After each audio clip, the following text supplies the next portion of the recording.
there, it's been a little while since we last did some box openings and reviews, and well, as you've been watching some of my previous videos, you'll know there's a lot going on in the background, but I haven't forgotten about you and haven't forgot about the bread and butter of opening really cool toys.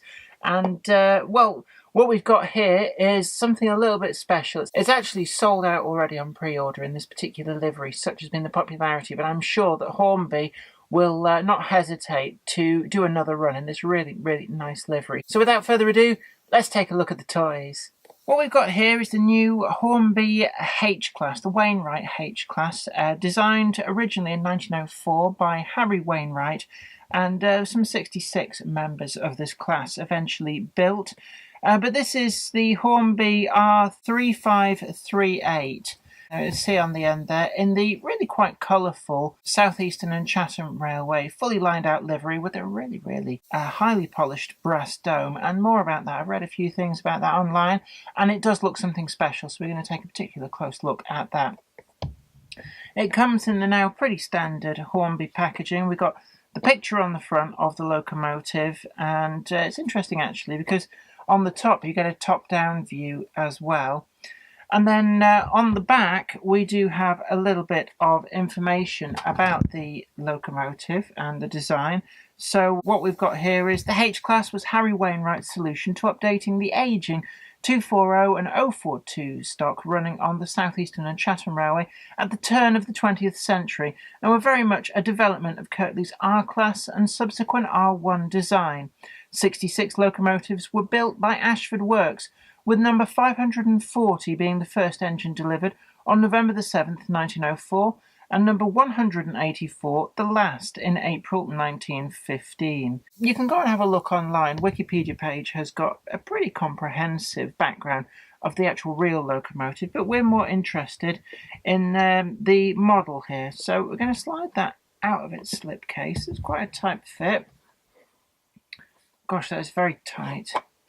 So we're going to put that to one side, and it's a pretty standard packaging. Bachmann used these as well now, where we've got the cardboard outer, which is actually very good at absorbing any shock damage in transit, and then the plastic inserts. We're just going to try and slide that out. At least we don't get all that horrible polystyrene anymore that leaves little bits and pieces everywhere. There we are, I've just got in there. Oh, again, really quite tight fit, behind which you'll find a little bit of instructions on just things like maintenance we've got going on in here, but it also does give you some information about the DCC socket. This is fitted with an 8-pin socket by the looks of things there, but comes fitted with a blanking plate. And, you know, in these modern models, we've got quite a lot of thought to DCCing them. That's kind of pretty much become the normal way of things. I know people keep saying, when are you going to go DCC? Well, not just yet. And we can see here as well that there's been some thought too about fitting sound to this particular locomotive. Information on oiling, where the couplings, how they fit together, going on there. And I was hoping actually to see whether it gave detail. Yes, it does actually there. The extra detail that comes in the packet, it does actually quite handily show you where all of this stuff fits together, which is really useful because otherwise, you know, you're at a loss when you take this little packet of bits out from inside the packaging there. We can see it there. Some of this stuff can be a little bit difficult to work out exactly where it needs to go, so that is quite useful. So we can see there in the sealed packet we've got couplings. We've got actually, one's actually in its NEM pocket ready to slot in, and the other one is ready to slot into a NEM pocket. So once we get this out, we'll be able to see, and I suspect that one of these fits directly to a built-in NEM pocket, either in the buffer beam or the bogie.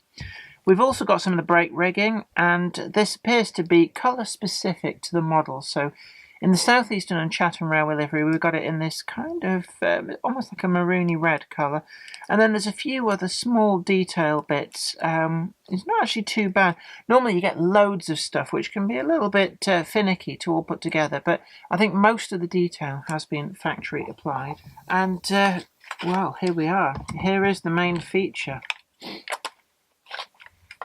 Now, Hornby are pretty good, actually, in terms of they announce that they're bringing out a particular model fairly late on in the development stage, and that has caught out some of their competitors before now. Certainly, they announced the Adams Radial fairly late in its development, but unbeknownst to them, I think DJ Models and Oxford Rail were also working on it. Now, DJ Models backed out because they were fairly early along in the development process, but actually Oxford Rail do much the same thing, and they ended up going head-to-head. But with this, the field is absolutely clear, and, you know, sometimes in some walks of life, competition is always seen as a good thing, but there's no direct competitor to this model, but certainly that has not stopped Hornby from pulling out all the stops. And look at that. That is just absolutely beautiful. First impressions, really. The eye has to be drawn to this dome. And it is plastic. It's not metal. On the real ones, they were a brass dome. But they've kind of, it's like a metallized coating on the plastic, unlike the Bachmann C-Class number 592 that was done in exactly the same livery. That had a painted gold dome. Well, and this, Hornby have gone that one step further, and it really, I can see my own reflection in it, and that really is something to behold. Certainly on the full-size models, it wasn't very popular with the footplate crew, because when the sun glinted off it, it could become quite dazzling. So what was found was that quite quickly it became necessary to paint over these domes in the base colour. But certainly from a modeller's point of view, these really do quite wonderful. The only potential detraction I can see about that is it doesn't match the safety valves there. Their base is just gold painted, so you can see the contrast between them. But that really is splitting hairs in my book. The livery application of the lining is really, really fine, and there's no corners being cut as far as I can see. We've even got the South Eastern and Chatham Railway crest perfectly reproduced, and I have every confidence that in the extreme close-up Wayne's World style, we're going to be able to see all of the details of that, and it really is something actually I'm looking forward to seeing the close-ups myself. We've got all of this pipe work all nicely picked out, metal handrails on the boiler there, all factory applied. And certainly I'm looking in, I don't know how easily that's going to show up on this video, but if we look inside the cab, we can also see the cab back head there.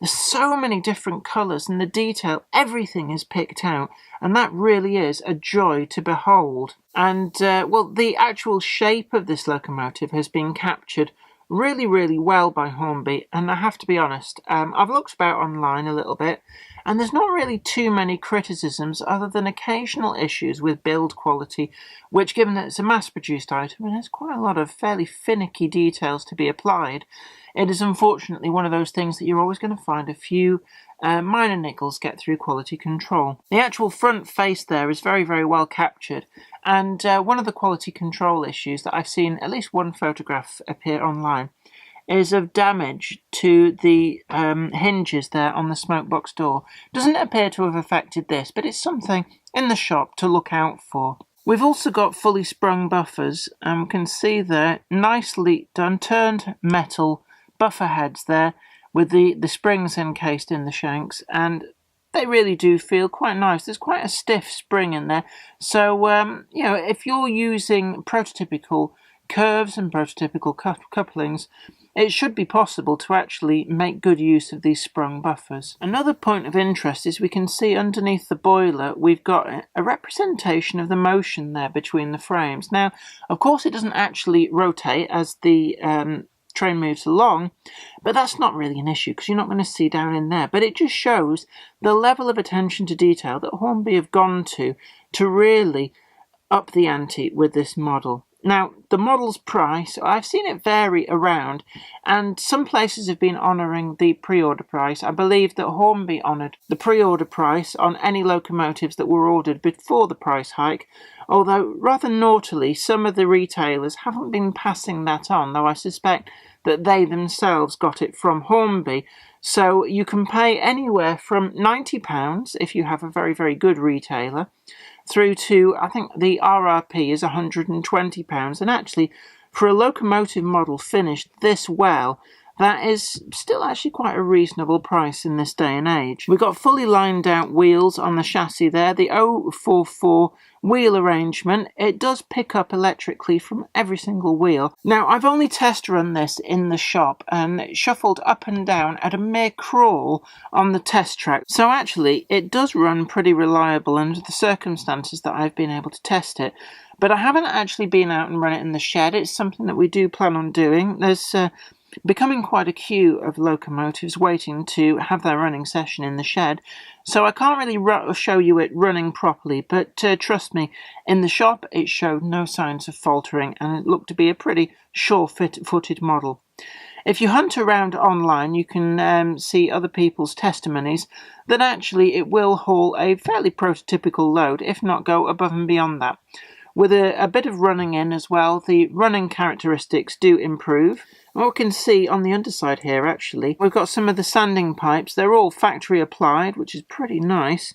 We've got the, I believe that's the injector, the water injector, and we've also got all of the steps ready factory applied, and it's something that some models, they leave these for you to fit as an end consumer, and I've never really found a satisfactory glue to do it, so it's nice to see them actually all being fitted from the factory. The rear four-wheel pony truck, actually, it's got a very, very good range of motion there, and it does promise to provide a really, really sure-footedness through even some of the most complicated point work. The detail there, we've got the springs all nicely moulded, and it really is a joy to behold the detail on this. We can see there the front coupling, should you choose to fit it. There's a NEM pocket waiting and ready to go. And then on the back, we've kind of got this ready moulded pocket on there that the coupling will clip into. But that should actually also take pretty much any standard coupling like a KD, so not really any problems there. It's just testament here to just how fragile some of these detail bits are. When I've been rolling this over in my hands to be able to get some of the look around shots that we intersperse into the video, this sanding pipe has actually snapped there, and you can see that end bit just hanging on by a thread. And it really is a case of you have to be ever so careful handling these things. I'm going to try and fix that with a little bit of glue in a bit, but just thought I'd show you that and just say to you, look, just be really careful, because you know, the slightest thing can cause some damage to these, so you know, just handle them with care. Now, there's coal in the bunker, which possibly looks a little bit on the fake side, but I'm led to unbelieve that it is possible to push out the coal, revealing an empty bunker, and that can be provided to either take up space for something like a DCC chip, DCC sound, or if you want to, you are even able to retrofit that bunker with any level of genuine crushed up coal that you might like to model it a little bit more authentically. Overall, I have to say, the level of detail on this model is good. They've captured the real locomotive very, very well. The livery application is crisp. I don't see any sign of bleed over, and really it goes above and beyond on the application of the gilded finish to the dome, and I would give this a good solid 9.8. Yeah, go on, let's push the boat out of 10, because really there is no discernible drawback that I can see from this model. It's really, really well done. One thing as well that I think is important to draw attention to, I'm going to place that down there, but I want to compare this livery application to some of the other South Eastern and Chatham Railway liveries of a similar ilk. Now, this is the Hornby Terrier in the South Eastern and Chatham Railway livery, and a lot of people said it's a little bit on the light side. Now, of course, it's very difficult to judge what's right and what's wrong, given that the only photographs that exist from this period are black and white pictures, so you know, from that it's very difficult to discern a lot of information. Also, a lot of these paint pigments were mixed by hand, so there could be a lot of natural variance, but certainly the Terrier, to my eyes, seemed a little bit on the light side. This is the locomotive that kind of started things off. I'm going to just try and move that in front. And this is the Bachmann C-Class in pretty much the same livery as this, and we can see that actually is the domes. This dome really is bright, but one of the other things that did catch my eye, and I'm not sure whether there was a lot of variance between different locomotives in this livery, but certainly on the boiler banding, we can see on the H-class, we can see it's much more green on the H-class than there is on the C-class. And that surprised me a little bit, because I was actually expecting these two to be pretty evenly matched. And actually, the lining is much more green. That said, it's something that it did strike me that the real H-class has just been repainted into South Eastern and Chatham Railway livery, and that is possibly, at least in part, in conjunction with the release of this model. And I suspect that this model is actually a pretty good close match to the real one as it currently is. So whether or not that's closer to the original livery, I'm not really sure, but certainly if you have both of these locomotives and plan on running them side by side, once you get past the shininess of the domes, that is something that does stand out a little bit. And when you compare it to the other Hornby offering, certainly, well, the lining on this, it is difficult to tell, but certainly on the boiler bands, there's definitely much more of a feature of the yellow.